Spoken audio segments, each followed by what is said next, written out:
Hey guys, BD here, Midnight Story Club, and the story we've got for you today is part one of Thomas Kaine's A Deed Most Deadly. If you're into noir stories and you like those private detective shows from the 50s and you're into that thriller mystery, this is the stuff for you.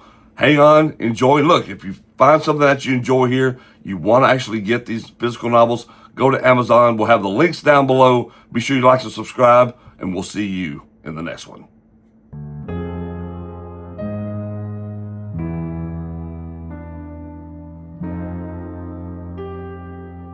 Chapter 1. The Widow and the Whiskey. I was midway through my second bourbon while feigning interest in a crossword puzzle as the room's quiet was shattered by the abrupt slam of the office door.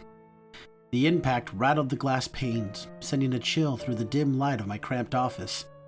I didn't bother to look up immediately. After all, a booming entrance rarely promised an intriguing client.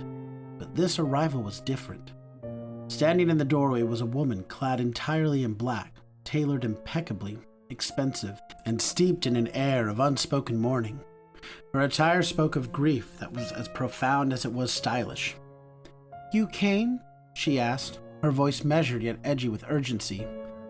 "That's what it says on the door," I replied coolly. "I didn't read the door," she answered, a wry smile dancing on her lips as she stepped fully into the room. Removing her gloves with deliberate precision, as if preparing to deliver a forceful reprimand, they slipped off like discarded armor. Without waiting for an invitation, she settled across from me. "Thomas Kaine," she murmured again, as though savoring the sound of my name. "You're the only one they talk about." "Depends on who's doing the talking," I returned, a hint of amusement in my tone. "I'm Lillian Drexler. My brother's dead, and I want answers." Straight to the point. I like it. I eased my feet off the desk, leaned forward, and focused my full attention on her words. "The police not offering any leads?" "They offered a word. Heart attack, they said. He keeled over in the basement, just like that, without ceremony." "And you don't buy it." I observed her actions as much as her words. She narrowed her eyes, her gaze hard and reflective. "Philip was meticulous. He'd just begun jogging again. No record of lingering illnesses. And 3 days ago he told me, 'Lil, you won't believe what I've got my hands on.' It was as if he'd discovered oil right under his slippers." "Oil? Doing what exactly?" "Real estate," she explained, her voice low and deliberate. "He managed rundown properties and breathed life into houses that had been forgotten. Lately, he'd been whispering about a big deal, a transaction that would catapult him back into the arena." I leaned back and reached for the bottle perched on the filing cabinet. Without waiting for permission, I poured her a glass, its amber contents glistening in the muted light. She regarded it silently and, after a pause, did not drink. "Did anyone else know about this big deal?" Hesitantly, she pulled a neatly folded list from her coat pocket. "These are the people he encountered or conversed with last week. I suspect one of them holds more information than they're willing to reveal." I scanned the list, and one name immediately leapt from the page. Mortimer Childs, a slick real estate man with a smile that exposed too many teeth and eyes that betrayed nothing. Then another name tugged the corners of my mouth into a frown. Franklin Boyd. "Well now," I remarked, "Boyd's still kicking around." "You know him?" she inquired, her tone laced with both surprise and concern. "Like a dog in a bone," I replied, leaning into the memory. "He's a land shark with a violent streak and a festering grudge. Years ago, your brother and he clashed over a deal on Harbor Avenue. Boyd lost, and he lost quite spectacularly." "You knew my brother?" "No, it's my business to know what goes on in this town at all times." She crossed her legs with the muted rustle of silk, her voice soft yet urgent, as if she had made up her mind. "Boyd was circling around Philip just a few weeks back. He even offered to buy his brownstone for double its market value. Philip simply laughed in his face."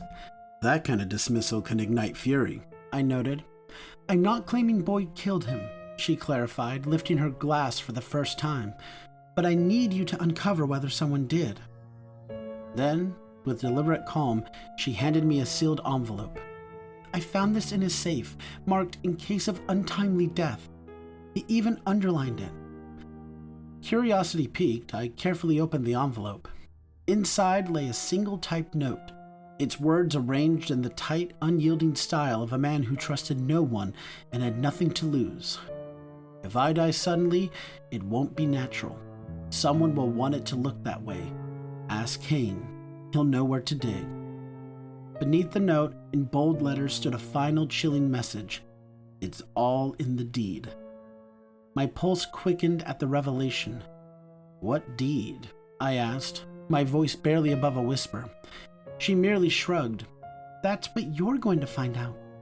Outside, somewhere in the thick, encroaching fog, the blare of a honking horn punctuated the stillness. The sky over Dunsmore was its typically dreary hue with the threat of rain. I examined the note once more. That last line wasn't poetic. It was an instruction, as cold and literal as the winter wind. If Philip Drexler had indeed died over a piece of property, then someone must have known its true hidden value. I rose from my chair and pulled my coat around me. I'll start with Childs, but if Boyd starts sniffing around again, I want to be kept in the loop. He won't be hard to track down. His ego is as enormous as the stock exchange, and his temper equally explosive, she observed dryly. As I swung open the door, stepping into the chilly embrace of the night, she stopped me with a final, pressing question. You really think this was murder? I lit a cigarette and exhaled slowly, the smoke mingling with the cold air. No, I replied, a wry smile tugging at my lips.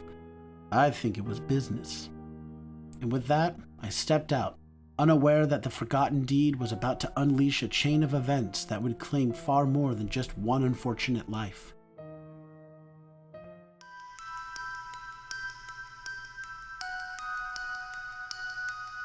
Chapter 2. Basement Dust. The Drexler brownstone loomed like a condemned sentinel on a crumbling stretch of Dunsmore's west side, the kind of block where ambition went to bleed out and weeds clawed through the gutters as if they owned the damned place. The building was narrow but defiant, its wrought iron railing twisted as though it had suffered a furious brawl with time itself. I climbed the stone steps deliberately, igniting a cigarette as I scanned the silent street. Nothing stirred, except a black Packard with windows smudged by smoke, parked in front of a hydrant. I couldn't see its driver, but I knew that car all too well. Franklin Boyd. Even when idle, Boyd exuded a disquieting air of guilt. Before I could knock, the brownstone door creaked open. A man in a luxurious camel hair coat emerged, oozing a deceptive charm, with his easy smile and cloying cologne. Mortimer Childs, the shark of real estate in his natural element. His hair was slicked back with a meticulous cruelty, and his handshake was as insecure and damp as a wet newspaper. Mr. Kaine, I was expecting you. Miss Drexler mentioned you'd like a quick tour before we start the staging, he said with relentless cheer. Staging? I echoed, my tone laced with disbelief. Indeed. Philip's estate must be handled delicately, naturally, but the market waits for no soul. And this humble brownstone, it's aching for a rebirth. Wouldn't you agree? I fixed him with a steely glare. He's been dead for 2 days. Without skipping a beat, Charles replied, Grief is best softened by forward motion, Mr. Kaine. Spoken like someone who's never had to bury something he didn't get paid for. A thin, humorless chuckle escaped him as he gestured me inside. By all means, take your time. I'll be upstairs, drowning in paperwork. I stepped past him into the main hall, a cavern of silence, cold and heavy with dust and stale varnish, as if the quiet itself was loaded. Each creak of the stairs beneath my feet pressed the weight of foreboding as I descended into the basement. The overhead light switch was dead. I fished a flashlight from my coat and swept its beam across the room. Boxes, abandoned paint cans, an ancient exercise bike rusting in neglect, and something amiss near the wall. The floorboards were scuffed, not freshly disturbed, yet not worn by age. It was the mark of a recent and forceful movement. Then the bookshelf, a battered mahogany relic leaning against the west wall, askew as if shoved hastily in its last moments. I dropped to a crouch and ran my fingers sinisterly along its edge. Thick dust on one side, disturbed and sparse on the other. I nudged it gently. It groaned in protest, exposing a faint groove in the hardwood where it had been dragged repeatedly. Behind it lay nothing, a void where a safe or trapdoor might hide secrets. Instead, one shelf bore a rectangular imprint in the dust, about the size of a book. The book itself was missing. I straightened up, scanning the chamber once more. My gaze locked on the fuse box, its panel recently pried open, a screw gleaming new among the others. I moved closer, and that's when I heard it, a quiet, deliberate breath. Behind me. I spun around, but too late. A shape lunged from the darkness, scraping against my shoulder. I staggered backward, crashing into the bookcase, nearly losing my footing. Whoever it was, they made a beeline for the stairs, swift and low. I bolted after them, racing up the narrow wooden steps, 2 at a time, just in time to watch the front door slam shut with a harsh metallic clatter. I stumbled onto the sidewalk and caught a glimpse of a trench coat vanishing down the block before it slipped stealthily into the back seat of the Packard. The engine purred to life as the car eased away, not in a panic, but with a cold, assured confidence. Boyd's style. I memorized the license plate as it melted into the fog, then leaned against the cold stone wall and lit another cigarette, my shoulder throbbing with every pulse of pain. Upstairs, Childs remained oblivious, poring over his papers like nothing had rattled his meticulously arranged world. "Find what you were looking for?" he asked, never lifting his eyes. "No," I replied bluntly, "but something found me." He blinked slowly. "Come again?" "Someone was in the basement. They just left. A big guy, fast as hell." Childs' face twisted into mock surprise, or perhaps he'd rehearsed that look in the mirror. "That's impossible. I've been here all morning. No one's come through." I held up a dismissive hand. "Save it." I moved to the table, scanning the scattered paperwork, receipts, inspection reports. Tucked between them lay a blank manila folder. I picked it up. It was empty, yet still carried the faint, persistent odor of ink and oil. "Did Philip ever mention a deed to you?" I inquired. Childs frowned. "A deed? We've talked over countless documents.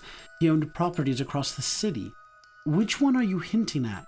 "It doesn't say, just that it's important." Childs shrugged, but a spark of interest flared in his eyes. I didn't push it any further, yet. Instead, I stepped back out and stood on the stoop, watching as the gray sky unleashed a relentless drizzle upon the street. Somebody was playing a high-stakes game, a deep, dangerous game. Someone had known exactly where to look, and someone had tried to blind me to the truth. I was beginning to buy into Lillian Drexler's theory. Her brother hadn't died of a heart attack. He had been killed by the insatiable hunger of rising property values, hidden papers, and a secret worth killing for.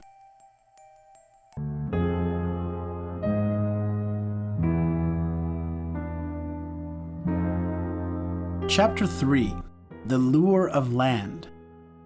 The Dunsmore Zoning Commission sat wedged between a shuttered bakery and a pawn shop with too many watches and not enough answers. The building was made of limestone, the color of old teeth and bureaucracy. Inside, in an ambience of beaten-down beige and feeble, sickly lighting, the stale odor of dust, sweat, and the ghost of dried-out ink ribbons clung to the air, a constant reminder of secrets best left buried. I walked past the front desk without signing in. The girl behind the desk didn't stop me. Maybe she'd heard of me. Maybe she just hated her job.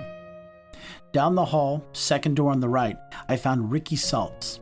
If sleaze could be defined by attire, Ricky would be its epitome. A thin mustache twitching as if hiding regrets, slick hair that mirrored his questionable ethics, and a wardrobe better suited to high society than civil service. He glanced up from chewing on a pen as I pushed his door open. His shoes lay nonchalantly on the desk, accompanied by a half-devoured sandwich and a stack of zoning maps that whispered of plans and deceptions. "Tommy Kaine," he said, not surprised. "Heard you were crawling around the ruins again. What brings you to the House of Dreams Denied?" My reply was curt. "I need a look at pending redevelopment plans, specifically the Western Industrial Corridor." I dropped a $10 bill onto his desk. He looked at it like it was a half-naked chorus girl. "Funny thing, I was just dreaming of pastrami." he said, palming the bill with the precision of a practiced magician. Ricky stood, walked to a file cabinet, and after a moment's fumbling, withdrew a tan envelope. Technically, these aren't supposed to exist, he murmured, giving me a knowing wink as he slid the papers over. So do me a favor and pretend they don't. I opened the envelope and scanned its contents. Maps, survey approvals, infrastructure plans. Then, on page 6, my eyes caught a detail circled lightly in pencil. Philip Drexler's brownstone. I whistled low. Hell of a jump from the $48,000 it's currently assessed at. Only if you know it's coming, Ricky said, smirking, which most people don't. I tucked the papers back into the envelope. And who does know? He shrugged. Developers, city council, anyone with friends in both. Boyd's name's been bouncing around. I paused. Boyd? He's been nosing around the corridor for months. Tried to lowball a dozen property owners last quarter. Some took the bait, some didn't. Philip didn't. Nope. Word is he laughed in Boyd's face. I stood. That's getting to be a recurring theme. Ricky's smirk faltered just slightly. Careful, Kaine. You dig too deep into city soil, you find more than roots. I managed a wry chuckle, tinged with uncertainty. Thanks for the metaphor. Keep your ears open. I quickly left before he could ask for another $10 reminder of our unspoken bargains. Outside, the sun was a memory, hidden behind thick, soupy clouds with a wind that carried a hint of menace. I turned toward my office, each step heavy with ambivalence, when I noticed it. A black Packard. Same car, same street, parked just a bit too close to the curb.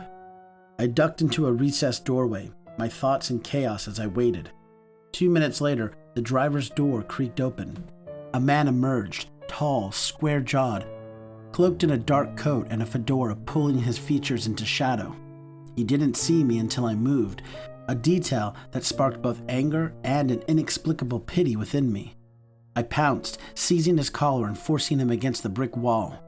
You got something to say? Say it loud, I demanded, my voice shaking with a mix of resolve and inner conflict. He grunted and twisted, protesting. Get your damn hands off me. In that split second, his fedora slid, revealing his identity. Franklin Boyd. You've been tailing me since Belmore, I growled, conflicted by the unexpected familiarity in his sneer. He retorted, I wouldn't waste the gas. A remark that made my blood boil. You showed up at the brownstone, and next, someone nearly sent me down a staircase. Then your car's parked at zoning, like you're waiting for a report card, I accused, grappling with a mix of indignation and uncertainty about the truth.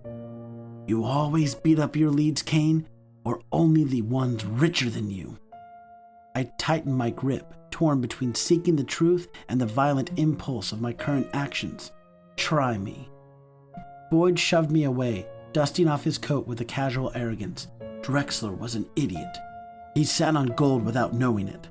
I offered him an escape. He chose pride instead. And now he's dead, I countered, the weight of responsibility and a sense of tragic inevitability clawing at my heart. Don't look at me. I make my living with contracts, not crowbars, he replied coldly. Our eyes locked, an unspoken promise. I don't think you killed him. I think your approach was too obvious, but that doesn't mean you didn't have a hand in it, or maybe someone you know was more discreet. Either way, I'll get to the bottom of it. Boyd's lip curled in a disdainful smile. You're chasing shadows, Gumshoe. Don't let one of them push back. Then he climbed into his Packard and drove off as if the night itself belonged to him. I remained there until the engine's hum dissolved into the dense fog, my thoughts spiraling as I retrieved the envelope and stared again at the circled name. 1316 Belmore. Philip had been sitting on a gold mine. And now, in the murky overlap of desperation and ambition, someone with just enough knowledge and a soul stretched thin had decided they wanted it badly enough to kill for it.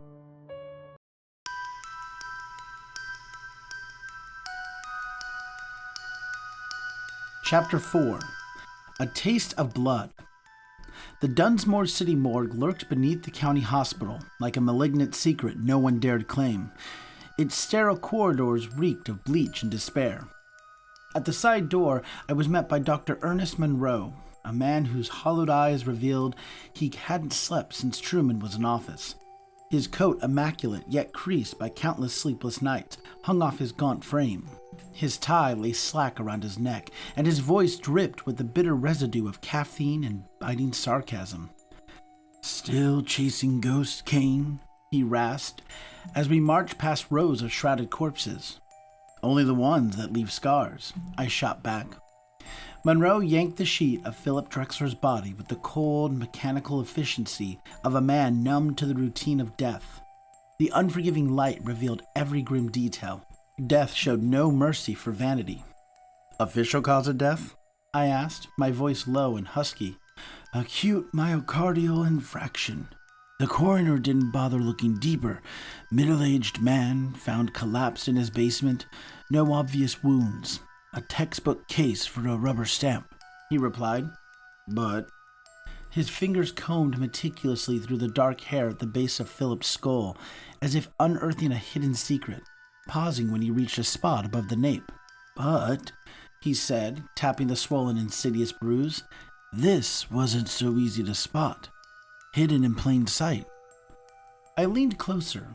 The small, swollen bruise, deep purple and almost invisible unless you knew precisely where to look, screamed of brutality. "Subdermal hematoma," Monroe declared with grim certainty. "Blunt force trauma, likely struck by something rounded yet unforgiving. A pipe or a crowbar," I interjected, Boyd's words running through my mind. "Perhaps. Not enough to kill him outright, but enough to drop him like a sack of bricks. Just sufficient for a heart to surrender under the brutal strain, or for someone to craft a deceitful masquerade." He slid the sheet back over the corpse. "You were right to be suspicious. This wasn't a natural death. It was staged." I stood there, staring at the silent witness of a life meant to end quietly. A neat conclusion, a simple closure. But Philip Drexler had been brutally murdered, and the killer now knew that I was closing in, like a predator stalking its prey. It was just after 7 when I pounded on the apartment door of Donna Bray, the Drexler family's next-door neighbor. The dim hallway reeked of musty old books and the sharp tang of boiled cabbage. She answered on the second knock, her wary eyes peering out from behind a chain lock. "Yes?" "Thomas Kaine," I announced, "private investigator. I'm working for Lillian Drexler." The door remained stubbornly chained. "I already told the police everything I knew," she replied coolly. "I'm not the police," I countered, my voice edged with urgency. "You know more than you're letting on." There was a moment's pause, then the chain clattered to the floor in surrender.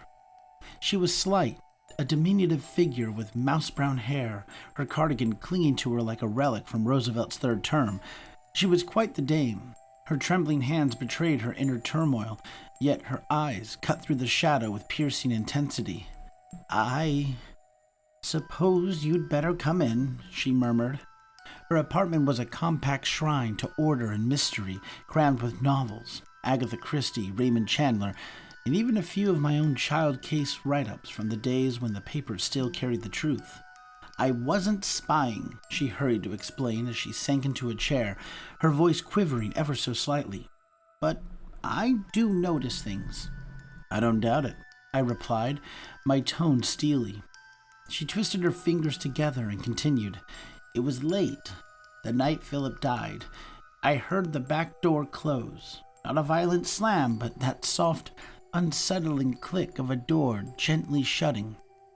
I glanced at the window." "What time?" I pressed, my hunger for detail intensifying. "Maybe 11:40. I couldn't sleep." "And?" "There was a man, tall, draped in a long coat and a fedora. I caught a glimpse, a fleeting second. He moved with a rapid, almost predatory stride. He wasn't frightened. He was confident." "Did you catch his face?" I asked, tension mounting in my voice. "No, but I heard something else," she whispered, her eyes flitting nervously. "He was humming," she admitted. Humming, I echoed, incredulity mixing with grim intrigue. Yes, a song I recognized. Sinatra. I froze, every nerve alight. Which song? She paused, then said softly, "In the wee small hours." My father played it on restless nights. I sank back, the gears in my mind clashing with sudden electrifying clarity. Mortimer Childs. I recalled the old office, the dusty phonograph, the record sleeve on his desk. Sinatra. It wasn't incontrovertible proof, not yet, but it was a trail bathed in darkness. "Thank you, Miss Bray. That's more than helpful," I said, my voice low and laden with the weight of impending danger. She nodded, biting her lip in silent worry. I rose and headed for the door. "Mr. Kaine?" she called softly. "Yeah?" "Please, be careful." I trudged back to my office just before the street lamp sputtered to life, revealing a hallway darker and heavier than usual. The door to my office was ajar. I drew my revolver from beneath my coat and cautiously nudged the door open.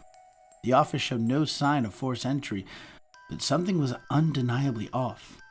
Then I saw it. Folded on my desk, laid out with a clinical, almost callous precision, lay a copy of the Dunsmore Evening Star. But it wasn't just any paper. It bore a dark stain, a single dried smear of blood, arcane and deliberate, stretching across the page. Tucked within the fold was a scorched corner of a deed, its edges blackened and the ink rendered indecipherable by fire. Someone had tried to obliterate it.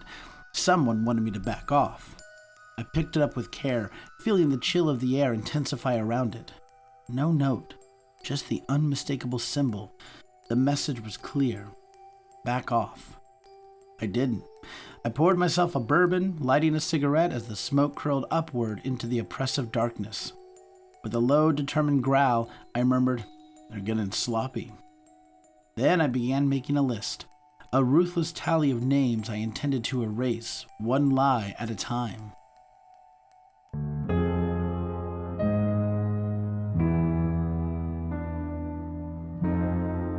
Chapter 5. The Man with Two Faces. Mortimer Child's office was a desperate attempt at humility. A stage set with battered leather chairs, a chipped Havana ashtray, and a desk that looked like it had been savaged by a paper blizzard. It was all performance. The true Childs existed in the gleam of his cufflinks and the rich trace of imported cologne that lingered like a scent long after he departed. A secretary whose gaze burned with silent contempt, as if itching to testify against him, buzzed me in. Childs met me in the doorway with a smile as empty as it was rehearsed, broad and icy, lacking any genuine warmth. "Kaine," he started, his tone slick as oil. "What a surprise. You planning to finally upgrade from that shoebox you call an office?" "Something like that," I replied, stepping into the charged atmosphere. "I don't usually deal in office space, but I can make an exception." He swept a hand toward the chair facing him. "Sit down. You've got that I might actually spend money look." I sat, letting him believe I was here for business rather than a hunt. "I've got a client," I said, flicking a freshly discarded ash into the tray as if scattering secrets. "Wants to unload some real estate. Needs it kept under wraps." Childs's interest sharpened like a predator's focus, a wolf catching the sour scent of a wounded deer. "Oh? What sort of property?" "Residential. West Side, not far from Belmore." His face remained unreadable, but something in his eyes flickered. A momentary shadow, a whisper of intrigue. "Well," he replied, smoothing his lapel as if erasing any evidence of hesitation. "That area's definitely getting interesting." "So I've heard," I responded coolly. "Funny thing, my client unearthed an old deed recently, hidden behind a bookshelf." He froze, the change in his demeanor barely perceptible. "Oh?" he said, voice as even as a guillotine's drop. "Yeah, it reeked of ink and old oil, its edges singed, as if someone had burned away its existence." A longer weighted pause fell between us. He reached for a decanter and poured himself a drink, his movements uncharacteristically sluggish, as if burdened by the weight of the truth. "I assume you're not here merely to admire my filing cabinets, Kaine." No, I said, rising with the resolve of a man on a mission. I'm here because the person who killed Philip Drexler wasn't after money. They wanted silence. Chiles's eyes narrowed, a flash of something dangerous lurking behind his polished mask. Are you accusing me of something? Not yet, I replied, voice low and dangerous. But if you keep mumbling Sinatra under your breath when you think you're alone, I just might. He blinked in shock, his mouth opening then snapping shut like a trap. I was already on my way out. As I passed his shelf, my eyes locked onto a stack of records beside the phonograph. In the wee small hours, still encased in its sleeve, its edges weathered as if it had been handled only moments before. I didn't need a confession, only enough threads to tie up the knot. City Hall's records department was housed in a marble mausoleum that took itself way too seriously. I strode past the painted eyes of a dozen forgotten councilmen before finding the file clerk's domain.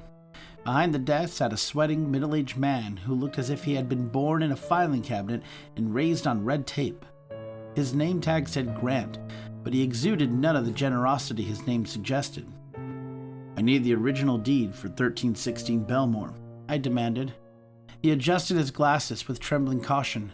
Access to original property documents requires a signed requisition from a city attorney or a certified party to the deed. I flashed my badge, the counterfeit relic from my days on the force, enough to ignite compliance. He sighed, turning to the drawer behind him, and rifled through index cards with increasing agitation. Then he frowned. That's odd, he muttered. What is? I pressed. He extracted a thin index card and handed it to me. Signed out yesterday. R. Salts. My stomach plummeted. The timestamp read 4:46 p.m., before I had even spoken to Ricky. I bolted from the building. I found Ricky Salts in the back of a seedy diner near 4th and Lyle, his cigarette smoke mingling with the tremor in his hands, as if he were fighting a losing battle against his own nerves. He didn't seem surprised to see me, a fact that only stoked the fires of my anger. You checked out a deed yesterday? I demanded as I slid into the booth across from him. He shook his head, his voice barely above a whisper. Didn't touch a thing. I was across town all afternoon. Why? Someone used your name and your access card. He paled, his earlier bravado crumbling. I left it on my desk. Just for a minute, somebody used you to cover their tracks. He swallowed hard. Kaine. I leaned forward, my voice low and lethal. Did you mention the Belmore deed to anyone, aside from me? He hesitated. I slammed my palm on the table so forcefully that the silverware clattered. Ricky. He buckled under the pressure. I might have mentioned it at the club, just to one guy. Who? He looked like he wished to vanish into the shadows. Giles. Of course. I stood without another word, knowing I now had what I needed. Then, as if summoned by the shifting tides, the shadows moved. I didn't notice her footsteps, only the soft, uncertain voice that pierced the silence. You're Kaine? I turned. A woman stood on the sidewalk beside my car, late 20s, clad in a pale blue coat buttoned tightly against a chill, a scarf wrapped like a secret. Her eyes held an eerily familiarity, too familiar to dismiss. Yes, I replied warily. Stepping forward, she said, I'm Lana Drexler, Philip's daughter. For a split second, I faltered. Your name wasn't on the next of kin list. No one's seen me in years. She glanced downward. My father and we were estranged for a long time, but he sent me a letter last week. From her purse, she produced a creased, carefully folded envelope. If anything happens to me, find Kaine. Tell him the second deed is safe. It's still concealed. Her hand trembled as she extended it toward me, and in that moment, for the first time since the case had begun, a surge of possibility electrified my spine. The killer hadn't claimed everything. There was still one piece left on the board, a piece that had just re-entered the game.